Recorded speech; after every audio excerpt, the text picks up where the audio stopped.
بسم الله الرحمن الرحيم. الحمد لله رب العالمين، والصلاة والسلام على رسوله الأمين وعلى صحابته الكرام المجاهدين ومن تبعهم بإحسان إلى يوم الدين. إخواني وأحبائي هنا في هذا المسجد، أشكر لكم هذا اللقاء وأشكر من اللجنة التي أعدت وساهمت في هذا اللقاء. إخواني، جئتكم من فلسطين المقدسة، فلسطين أرض الأنبياء، فلسطين التي ترتبط بالعقيدة، فلسطين التي ترتبط بالإيمان لكل مسلم في كل بقاع الأرض. وهذا ما نرجو أن تكون. إن الإيمان بالله وملائكته وكتبه ورسله لهو يتوثق ويتجسد بالإيمان بأهمية المسجد الأقصى وفلسطين، لأنها أرض الأنبياء وأرض المقدسة. وهذا ما نرجو أن يكون. جئنا لكم لنشرح لكم أهمية المسجد الأقصى ومكانته للمسلمين. بسم الله الرحمن الرحيم. إن الحمد لله والصلاة والسلام على رسول الله وعلى آله وصحبه أجمعين. أما بعد. Syekh Muhammad Sabah berasal dari Palestina, baru saja menyampaikan rasa kegembiraan beliau dan rasa kegembiraan beliau atas kehadiran di tempat ini dan diterima oleh kita semuanya. Bapak-bapak, ibu-ibu sekalian, beliau akan menerangkan kepada kita tentang pentingnya kedudukan Palestina di dalam keimanan kita. Beliau mengatakan bahwa beliau datang dari Palestina untuk menerangkan kedudukan Palestina di dalam keimanan kita, karena Palestina adalah tanah suci, tanah yang diberkahi, tanah kaum muslimin yang harus menjadi perhatian kita semua. إخوان الأفاضل، هذه أرض فلسطين. أرض فلسطين تقع من الغرب منها البحر الأبيض المتوسط، ومن الشرق الأردن وسوريا، ومن الشمال لبنان، ومن الجنوب مصر. مساحة فلسطين هذه هي فلسطين، مساحتها 27,000 كيلو متر مربع، يسكن فيها من الفلسطينيين 6 ملايين، وهي أرضا محتلة منذ عام 1948. Bapak, ibu-ibu sekalian, Syekh menerangkan peta di hadapan kita. Ini artinya mau geografi atau letak geografis untuk tanah kita, yaitu Palestina. Ini adalah tanah kita, Palestina. Petanya seperti ini, berbatasan dengan 4 negara: Libanon, Syria, Yordania, Mesir, dan ini adalah Laut Tengah atau Laut Mediterania. Luas dari Palestina adalah 27.000 km persegi, lebih kecil dari Jawa Barat ya. Ini tempat ini di masyarakat Palestina yang tinggal di tanah Palestina, jumlahnya atau penduduknya adalah kurang lebih 6 juta jiwa, dan tanah ini menjadi tanah yang diduduki oleh Israel sejak tahun 1948 sampai sekarang. والأفاضل، إننا نحب فلسطين كمسلمين، وذلك لأنها الأرض المقدسة. إن فلسطين هي الأرض المقدسة كما جاء في كتاب الله العزيز، وقال تعالى: بسم الله الرحمن الرحيم: يا قوم ادخلوا الأرض المقدسة التي كتب الله لكم ولا ترتدوا على أدباركم فتنقلبوا خاسرين. صدق الله العظيم. إذن كتاب الله من فوق 7 سماوات يشهد ويؤكد بأن فلسطين هي الأرض المقدسة، كما قال موسى لقومه: ادخلوا أرض فلسطين لأنها الأرض المقدسة. Dan sebagaimana diterangkan di awal tadi, kenapa kita penting memperhatikan negeri Palestina? Disebabkan karena hubungan akidah dan iman, dan itu dibuktikan dengan banyak ayat. Salah satunya adalah Allah Subhanahu wa taala mengatakan di dalam Al-Qur'an bahwa Palestina adalah tanah suci. Surat Al-Maidah 21, dengan lisannya Nabi Musa alaihissalam. Musa berkata, "A'udzubillahi minasyaitonir rajim, ya qaumi udkhulul ardhal muqaddasata allati kataballahu lakum wa la tartaddu ala adbarikum fatanqalibu khasirin. Wahai kaumku, masuklah kalian ke tanah suci itu yang telah Allah wajibkan untuk kalian. Syekh berkata bahwa Allah Subhanahu wa taala dengan ketetapan Al-Qur'an, melalui ketetapan Al-Qur'an menjadikan Palestina sebagai sebuah tanah suci di mana Musa alaihissalam berkata kepada kaumnya dan Israel ketika keluar dari Mesir yang untuk membawa masuk mereka ke Palestina dan menyebut Palestina dengan sebutan Al-Ardul Muqaddasah atau tanah suci. Inna arda Filistin kama dzakaraha Al-Qur'an إنها الأرض المباركة وذلك وفق قوله تعالى بسم الله الرحمن الرحيم وجعلنا بينهم وبين القرى التي باركنا فيها قرى ظاهرة صدق الله العظيم. وقوله في حال سليمان بسم الله الرحمن الرحيم ولسليمان الريح عاصفة تجري بأمره إلى الأرض التي باركنا فيها وكنا بكل شيء عالمين صدق الله العظيم. إن الآية الأولى تؤكد أن أهل اليمن كانوا يذهبون إلى فلسطين وكانوا يتاجرون فيها، والله عز وجل جعل لهم البركة ويسر لهم السفر إلى الأرض التي بارك الله فيها باركنا فيها. وذلك في قصة سليمان أن الله سليمان كان يحكم في المسجد الأقصى وفي القدس، وكان الله يسخر له الريح بأمره إلى الأرض التي باركنا فيها. إذن أرض فلسطين هي الأرض المباركة. Dan apa yang menghubungkan kita dengan Palestina berikutnya, yang menghubungkan adalah kedudukan Palestina sebagai tanah yang diberkahi. Allah Subhanahu wa taala menyebutkan keberkahan tanah Palestina banyak sekali, di antaranya adalah 2 ayat. Wa ja'alna bainahum wa bainal qura allati barakna fiha quran dhahira, dan kami jadikan antara negeri Yaman, penduduk negeri Yaman, dan negeri-negeri di tanah yang kami berkahi, kemudian kota-kota yang bermunculan, quran dhahira. Allah Subhanahu wa taala menunjukkan dalam ayat ini hubungan antara 2 negeri yaitu Yaman dan Palestina, bahwa di antara keduanya terdapat hubungan dagang setelah masuknya Ratu Yaman ke dalam agama Islam. Allah menyebut, ketika Allah menceritakan tanah Palestina, Allah menyebutnya Quran allati barakna fiha, negeri yang kami berkahi.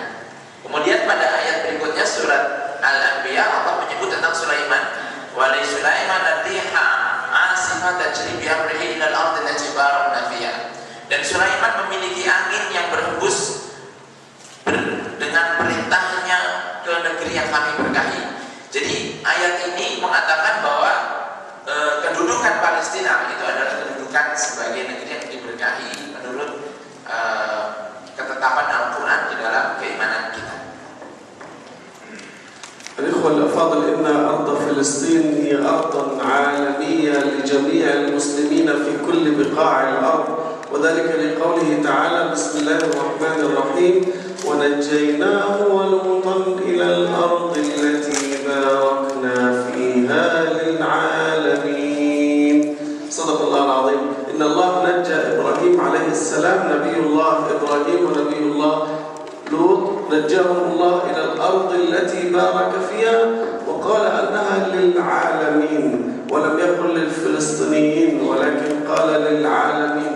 وهذا ما يؤكد أن أرض فلسطين هي أرض إسلامية للمسلمين جميعا، وهذا ما فهمه عمر بن الخطاب الخليفة الثاني عندما فتح فلسطين، أوقفها وقف أرض وقف إسلامي إلى يوم الدين. وكذلك صلاح الدين الأيوبي الذي فتحها وحررها من الصليبيين كان كرديا، لم يكن عربيا حتى ولا فلسطينيا، وكان كرديا وسعى إلى تحريرها وحررها من الصليبيين، لأنه فهم أن هذه المعنى أنها للمسلمين جميعا ولا تخص أحدا دونه، إنما لكل مسلم في كل بقاع الأرض.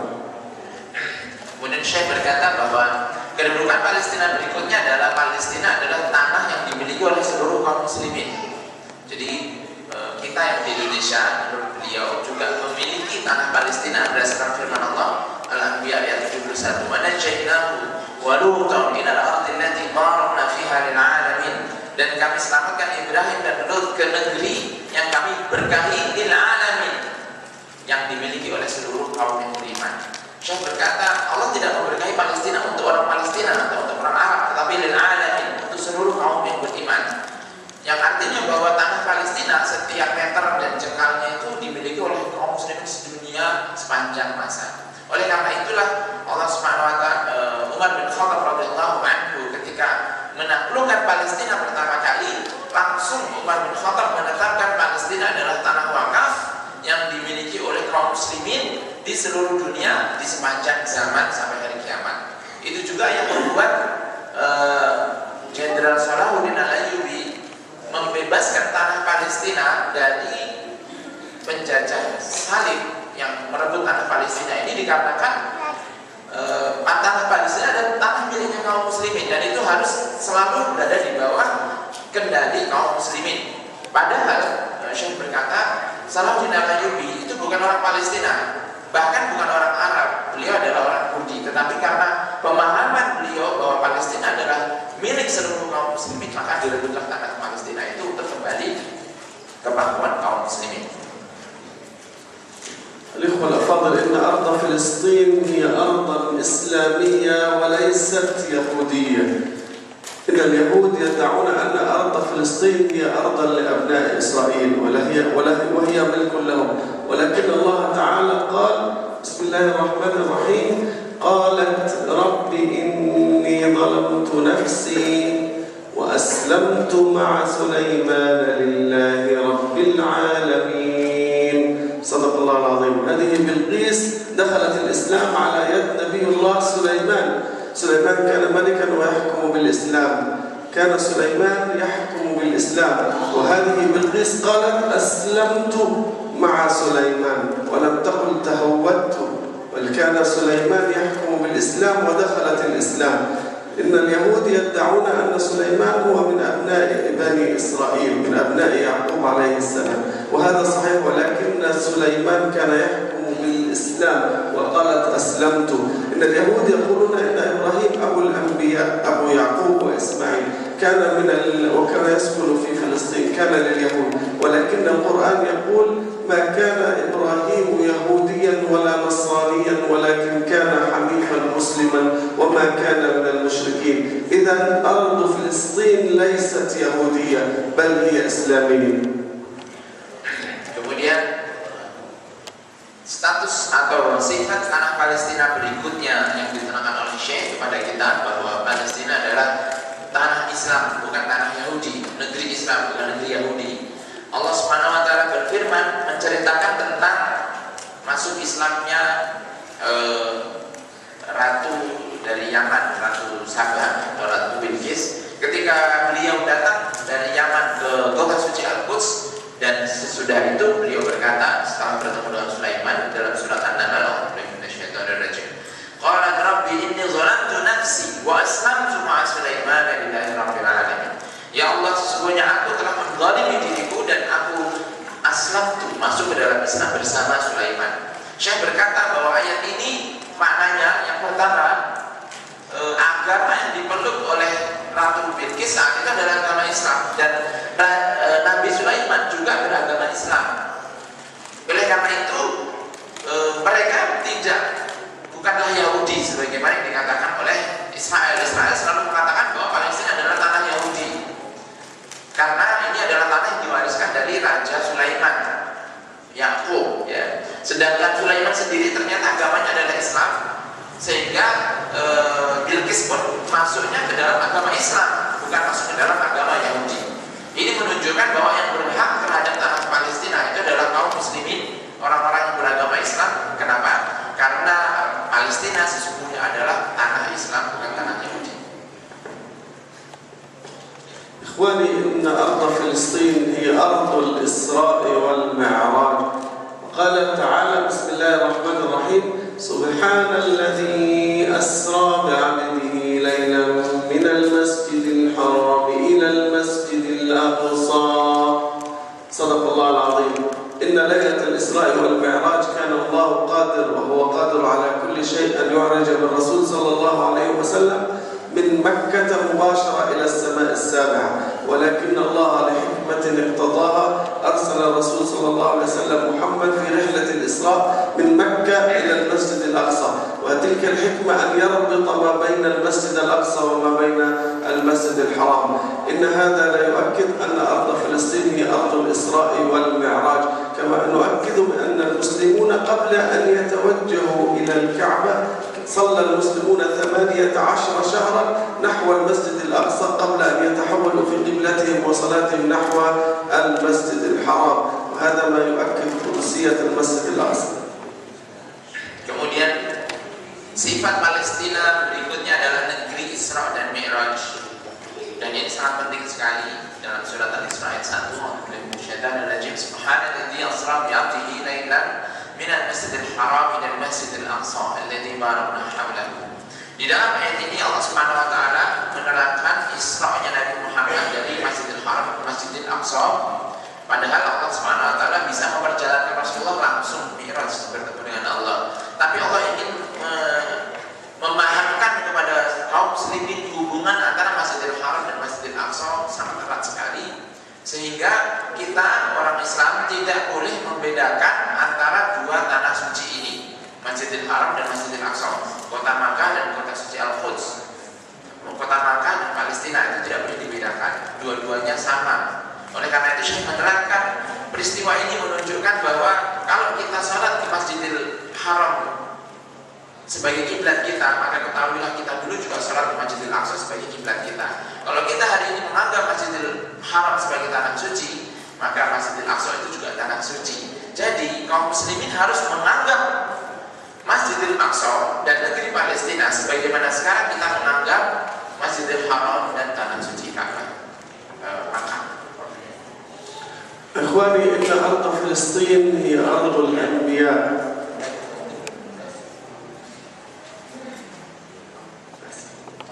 بسم الله الرحمن الرحيم. إخواني، إن أرض فلسطين هي أرض القيامة. إننا نؤمن بأن حالة يوم القيامة ستكون، نؤمن بالله وملائكته وباليوم الآخر، وهذه من أحوال يوم القيامة. قوله تعالى: بسم الله الرحمن الرحيم: واستمع يوم ينادي المناد من مكان قريب. صدق الله العظيم. إن إسرافيل ينفخ في الصور ويحشر الناس، يخرج الناس من قبورهم عند أحوال يوم القيامة فتجمعهم الملائكة وتحشرهم نحو فلسطين ونحو المسجد الأقصى. وهذا ما أكده الرسول صلى الله عليه وسلم عندما سئل عن المسجد الأقصى، قال: إنها أرض المحشر والمنشر، فيها يحشر الناس في أحوال يوم القيامة. Kemudian berikutnya, ini yang jarang sekali kita ketahui bahwa kiamat itu pertama kali terjadinya di atas tanah Palestina. Firman Allah surah Qaf ayat 41, "Wastami' yawma yunadil munadin min makanin qarib." Dan dengarlah di hari ketika penyeru itu memanggil dari tempat yang dekat. Ayat ini sebenarnya menceritakan bahwa malaikat Israfil nanti akan meniupkan sangkakalanya di atas Masjidil Aqsa. Oleh karena itu dalam hadis Maimunah, Rasulullah ketika ditanya oleh sahabat perempuan Maimunah, sahabat wanita Maimunah, sahabat Maimunah bertanya, "Wahai Rasulullah, berikanlah kepada kami pengetahuan tentang Masjidil Aqsa, tentang Baitul Maqdis." Rasulullah menjawab, itu adalah Ardul Mahsyar wal Mansyar.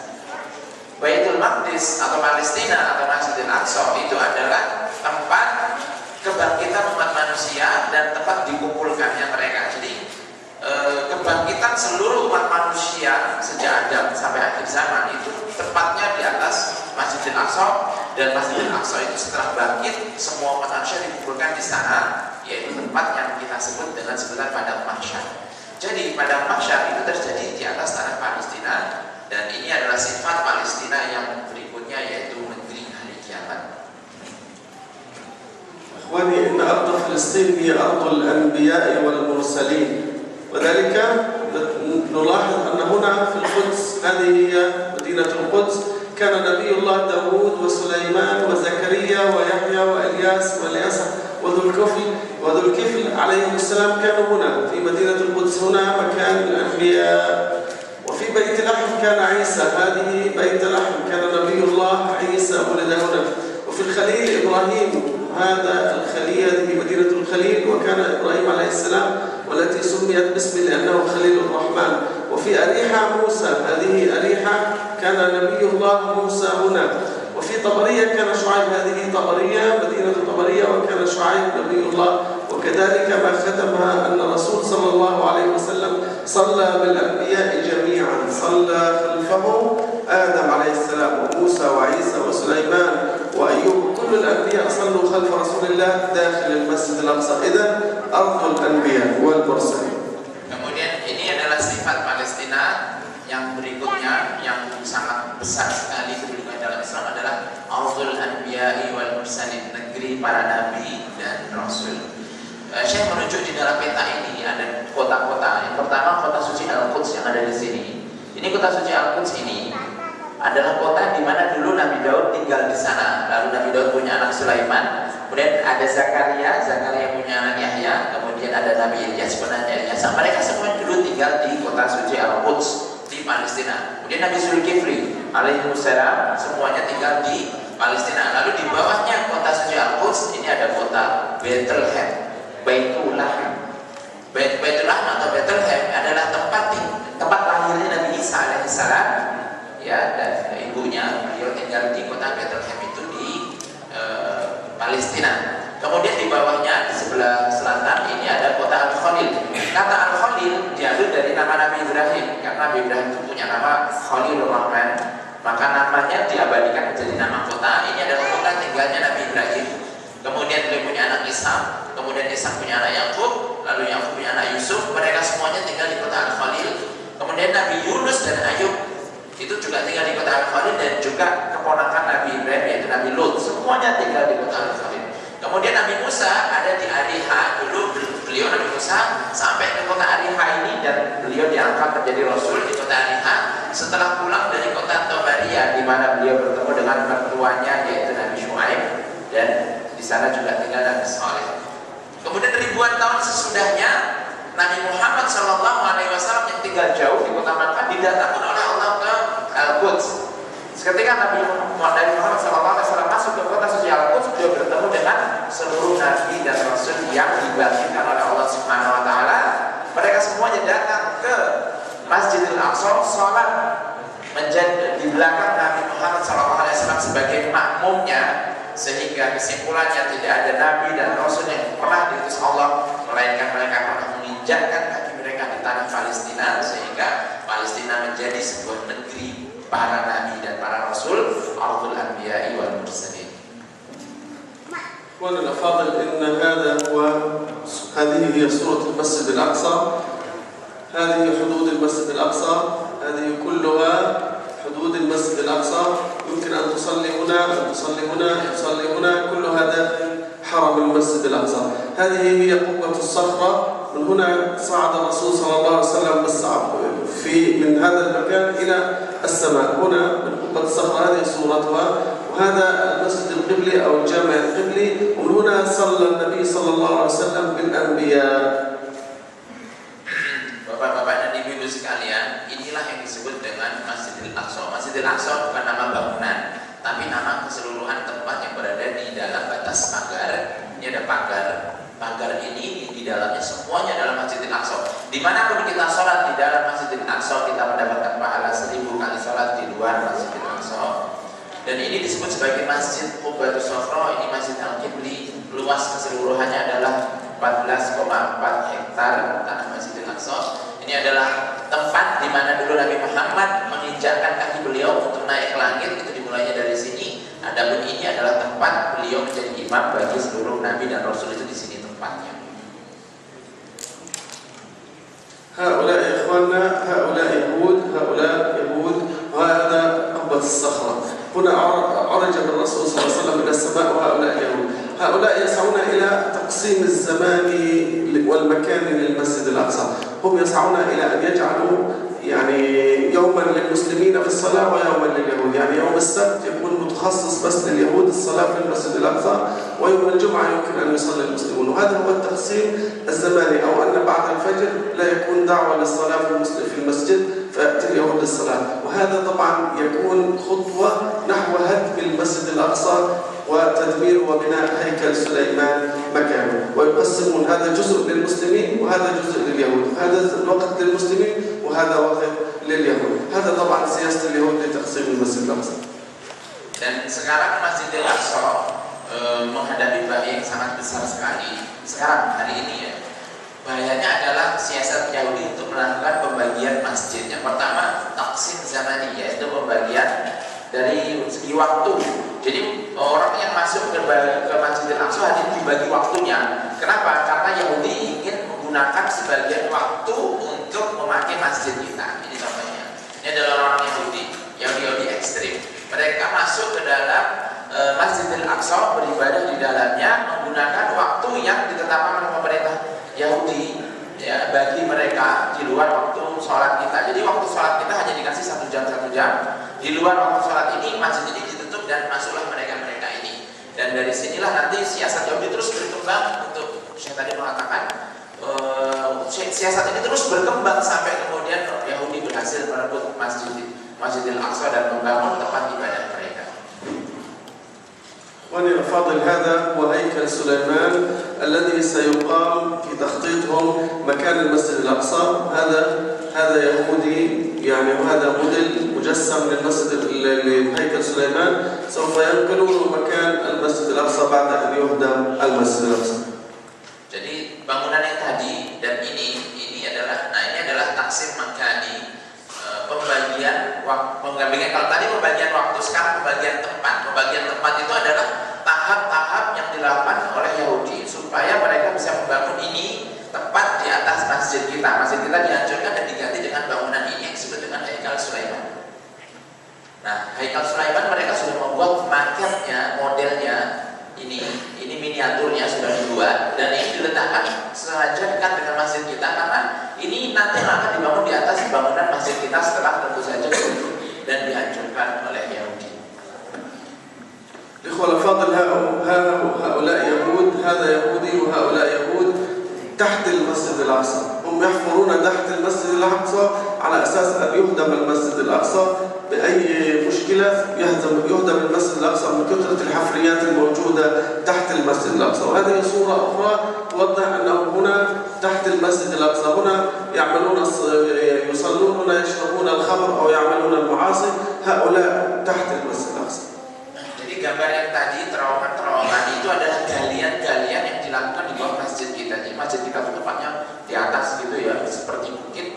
Nah, bagian bawahnya itu sudah digali, dilubangi sedemikian rupa, bahkan galian dan lubang-lubang itu membentuk ruangan-ruangan besar.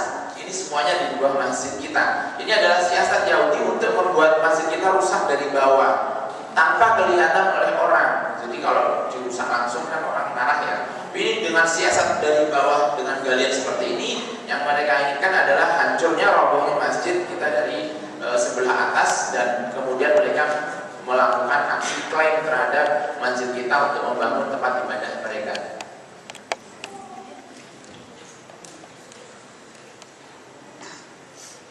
إخواني الأفاضل، إن أرض فلسطين أرض مقدسة، ولهذا لم يقبل المسلمون فيها أن يتحملوا سياسة اليهود في التقسيم الزماني والمكاني وسياستهم نحو هدم المسجد الأقصى وتدميره وبناء هيكل سليمان. ولذلك بدأت الانتفاضة الثالثة، انتفاضة فلسطين، التي بدأت في أكتوبر 2015، والتي طبعا بدأت تقاتلهم بكل ما نستطيع من لدينا من أدوات وسلاح حتى نمنعهم ونردهم عن المسجد الأقصى، ونحن نفعل ذلك نيابة عن المسلمين في كل مكان. ونسأل الله ألا تتوقف الانتفاضة إلا وقد تحرر المسجد الأقصى وعاد إلى أحضان أمته الإسلامية ونقاه الله من دنس اليهود. Dan ini yang terjadi hari ini, Intifadah Tsanisatul Mubarakah, Intifadah ketiga yang mulia, yang diberkahi. Ini anak-anak muda ini yang ditangkap, gadis-gadis yang ditangkap banyak sekali.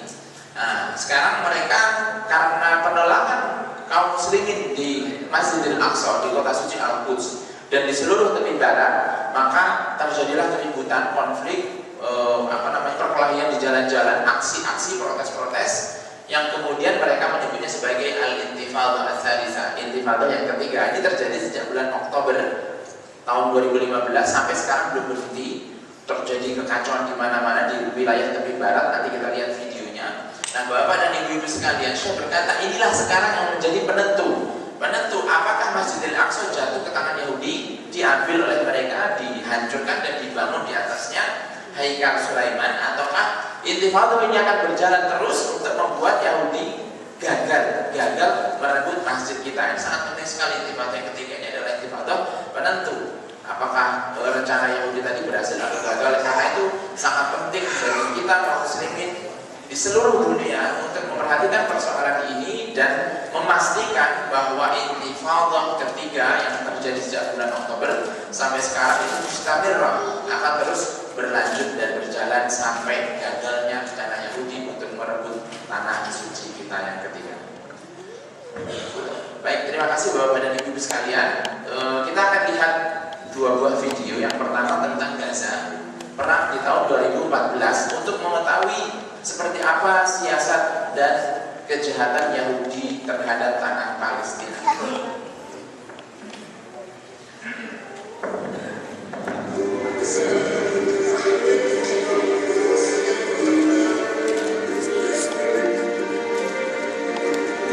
Ini adalah Yahudi dan ini adalah tanah Gaza.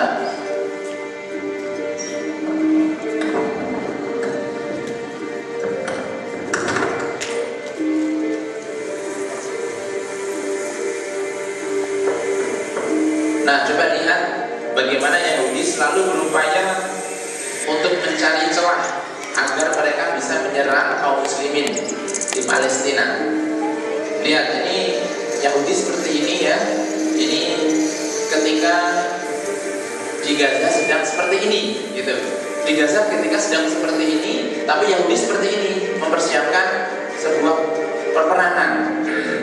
Anak-anak Gaza bermain layang-layang, tapi orang Yahudi sedang menerbangkan drone. Ini pesawat militer tanpa awak untuk melakukan mata-mata. Dan ini kota Gaza sebelum perang. Kotanya sangat indah sekali. Dan seperti ini kehidupan warga Gaza. Mereka adalah masyarakat sipil yang hidup. Nih, lihat Israel menyiapkan meriam-meriam tempur mereka. Ini penduduk yang sedang melakukan panen buah zaitun. Ini buah zaitun yang dipanen. Dan Israel sedang memanen selongsong-selongsong peluru. Sementara penduduk Gaza sedang mencari rezeki di kapal-kapal nelayan mereka. Israel bukan kapal nelayan, tapi kapal-kapal perang yang dibawa masuk ke Gaza. Anak Palestina sedang bermain seperti ini. Kalau Israel yang ditekan adalah rudal-rudal pembunuh.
masjid, rumah sakit, sekolah, tempat-tempat bekerja,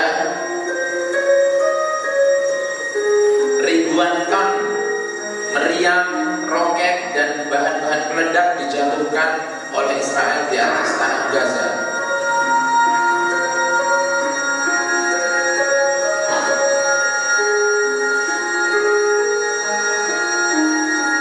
Dan kejadian ini terjadi tepat ketika mereka sedang melakukan puasa Ramadan. Jadi di saat tahun 2014 kita melakukan hari raya dengan penuh gembira, di Palestina saudara-saudara kita berhari raya di bawah kepungan roket-roket dan rudal-rudal Israel.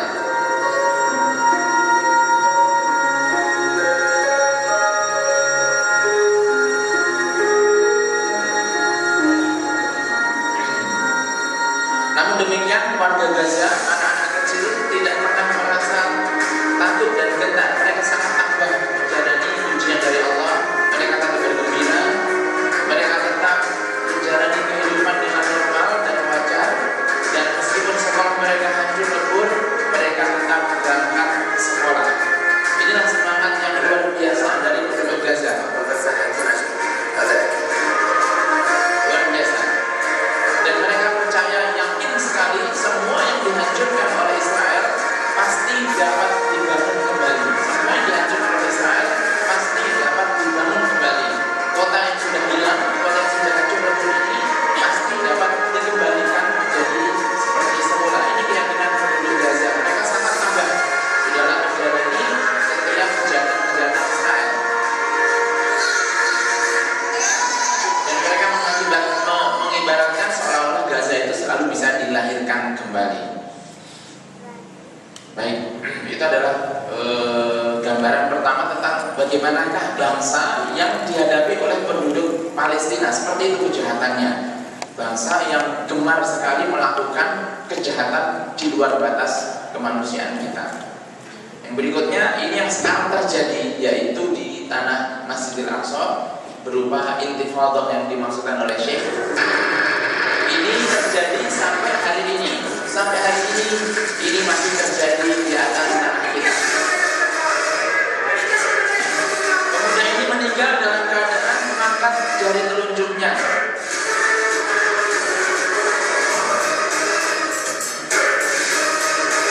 Paling banyak yang mendapatkan kejahatan adalah para wanita dan ibu-ibu. Ini terjadi di kota suci Al-Quds, bukan di Gaza, tapi di kota suci Al-Quds.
tadi berteriak Innal Aqsa mabihun, Masjidil Aqsa tidak akan pernah kalah.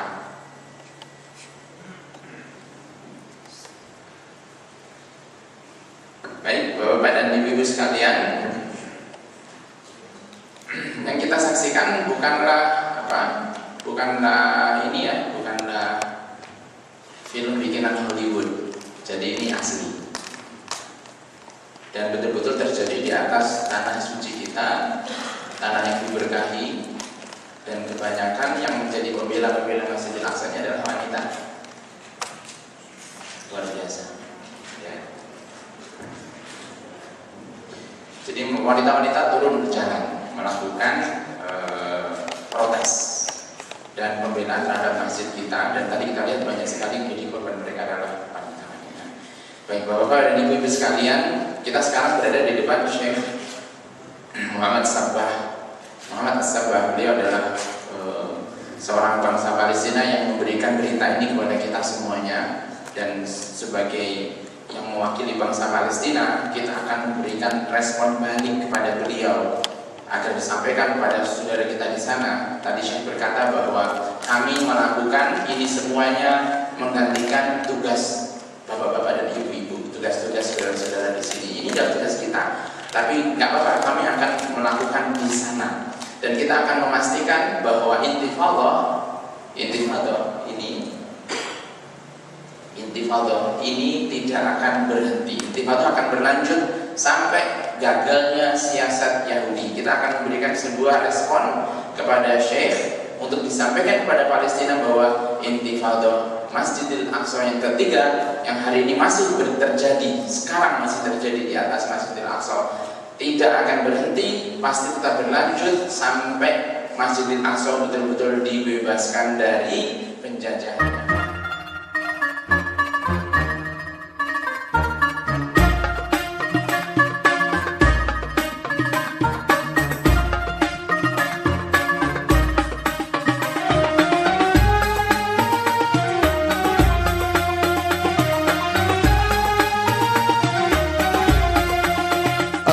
وسهلا بالنبي أهلا وسهلا بالنبي أهلا وسهلا بالنبي أهلا وسهلا بالنبي أهلا وسهلا بالنبي خير